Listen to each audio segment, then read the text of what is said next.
This morning on Up with KREM, Spokane City Council member Betsy Wilkerson joins us to share her thoughts on Spokane's progress and the idea of turning Juneteenth into a state holiday. And we're taking you outside as the sun gets ready to come up on this Wednesday morning. Clear skies today, snow tomorrow. And this morning, a jury reached a verdict in a wrongful death lawsuit of a Spokane woman against Alaska Airlines. Up with KREM begins now. Well, good morning. Welcome to Up with KREM. From sunshine to hail, we saw a little bit of everything yesterday. So check out these photos from Quincy down the Palouse showing the quarter-size hail they got.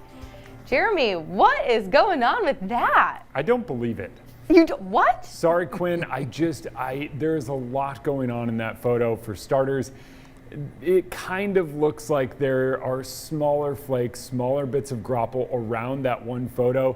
You can't really get snow and hail in the same storm. It would be kind of incredible. Yesterday we didn't have the convection to create hail. We definitely didn't have the convection to create quarter-size hail. That would be a severe thunderstorm. It just wasn't there. If you have hail that size, you're pulling down so much cold air from overhead, you'd be able to get a radar signature that you'd be able to recognize, that everybody would be able to recognize. And that wasn't there either. I think what likely happened is you had some big graupel and somebody might have clumped it together. I'm not saying that that was exactly what happened, but it just, like, a lot of the atmospheric conditions just weren't present. I do believe we got some big graupel. There's no doubt about that. But see those little flakes around it? And see how melted it is here? That also didn't really happen either. So there's a lot going on there. Mythbuster over here, Jeremy. I was gonna say hot take, but it's all science-based. I feel really bad. Like I'm kind of sweating. I feel awful. I love the viewer photos. I think a lot of people just get so excited about what's going on around them that they need to remember to just kind of keep it untouched. Don't gather. Just kind of take the photo where it is and show it that way. Well, Jeremy, are we looking at any graupel or hail today in the forecast? No. Today it's all about sunshine. We get a bit of a break from all of that active weather that we've been seeing throughout the week. So we start things out with a few clouds, some clear skies overhead, and temperatures right around 24 degrees. So if you look off to the east, you can see those clouds, but if you look straight up, it's those clear skies. It's beautiful conditions, clear skies for just about everybody except for east of Spokane. You move into Coeur d'Alene, and that's where you're going to find those clouds, keeping you a bit milder early on in the morning. Those are going to quickly move out, and I think it's all about the sunshine today. In fact, we've got a quick little ridge of high pressure building in. That'll clear us out for those who aren't clear this morning. Overnight, we'll see clouds build, and early tomorrow morning, it is snow back in the forecast. You're going, snow way. Yeah, that's true. So a lot going on. We hang on to the snow, and then eventually afterward could see a couple of stray showers in the afternoon. Those are going to be very isolated in nature, but with temps up near 40, again, it's likely going to be rain. So temps go from the mid to low 20s today to up near 40 degrees later on. Plenty of sunshine, and then tomorrow it's the snow.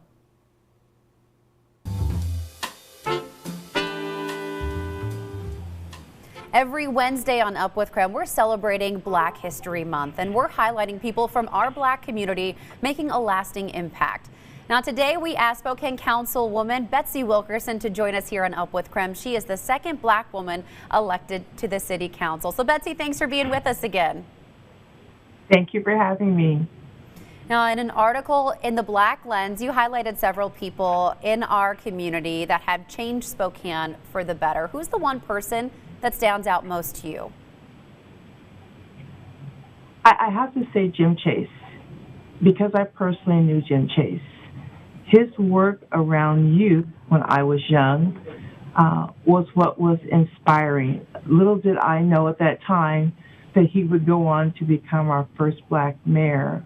But as a young person and seeing a Black person of philanthropy, we didn't know it was philanthropy back then. We just thought he was helping out. But that was really groundbreaking. And he partnered, I have to share, with another iconic Black person, was Bishop C.E. Hamp. Bishop Hamp, with the Full Gospel Mission, to this day provides the only free summer youth camp for kids of color. And Chase helped fund that activity along with East Central. And Black kids who'd never been to the lake to swim, camp, be on a boat, really was just transformative for me. Otherwise, I would have never gone to camp at that age. So it's not just the chases of Spokane. There are some others who really made a difference on individuals going forward. And talk to me about the impact, being able to see someone, if you're a child, as you've said from your experience, being able to see someone who looks like you in that position. I mean, what's the impact for kids being able to see that? I think that we can never forget. It's like someone bigger than life. And it's just inspirational. And I just have to bring it home. Every time I talk to my grandkids or the kids in my church, the young people in my church who see me and know me, and they come up to me and they're so cute, Councilmember Wilkerson, that they feel they know someone of importance in a leadership role. They know someone, not someone else. They know someone from their own community. It's just like, wow, if you could say, I know Obama, like, really? So it's very humbling to me, but to say, I know a city council person, it's amazing. But the same was true with Councilmember Roberta Green. She had the same impact in our community also. It's like, wow, and they own the dealership. Black people of means, yes. Times have changed, but over the years, it wasn't always that way. Now, in light of the current climate, what do you think still needs to change in Spokane? I have to first say that we are still on our journey. Spokane, like every other city in this country, I believe we have to really work on building our community. That's all communities, communities of color, socioeconomic communities, faith communities.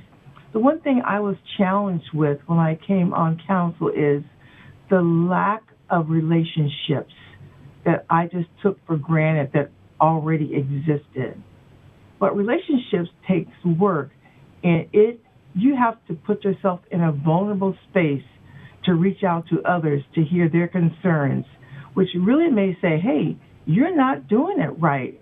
And we have to be able to listen. So communication and relationships will get our city further than anything I can think of at this time, along with economic investment. And earlier this year, you made a statement at a city council meeting about making Juneteenth a state holiday. Is that something you think we could see happen in the near future? It would be my wish that we could see that happen in our near future. The country needs to be reminded that blacks helped build America and the sacrifices. And so much of what we have today in America was built on the backs of black people. To have that type of recognition, and when we became free, I think is an important step for our country towards our own healing. And you were on our program here a couple weeks ago talking about a virtual talkback event. I know you have another one coming up, specifically recognizing black women in leadership. So who are you hoping to highlight with that, and how can people take part? Well, our talk show is I'm Every Woman, and we will be featuring Dr. Sherry Clark of EWU and Keonta Duncan of the NAACP. What we want to highlight is the role that black women have played. And yes, we are highlighting black women because it's Black History Month, but next month is Women's Month also. Women are just an integral part. We are the mothers and the supporters and the nurturers in the role. And many times, black women have been behind the scene and have done the work that have advanced how far we are. You can go to our city website to log on for that on Thursday. That will be from 4 to 5:30 p.m. It will be hosted by our own Cupid Alexander and Lisa Gartner. So it should be interesting and informative. Well, Betsy Wilkerson with the Spokane City Council, we want to thank you so much for being with us this morning. We certainly appreciate your time. Can I give you one more exciting thing for Black History Month? Absolutely. So this Saturday, in celebration of Black History Month and cultural awareness, in partnership with New America Credit Union, Downtown Partnership, Hispanic Business Professional Association, and Spokane Parks, we are having a free day of gondola rides in Riverfront Park. Also at that time, we'll have cultural activities and there will be art downtown. And so we are just working on building community, bringing people together. It'll be a great way to culminate this month and just to have people come out and learn more about the history of Blacks in Spokane. I invite you all. Oh, that sounds like a wonderful event. Betsy, thanks again so much for being with us. Thank you. All right, you're watching Up with KREM. All right, well, don't put up your bird feeders quite yet. After the break, why the Washington Department of Fish and Wildlife says people need to stop bird feeding at least until April.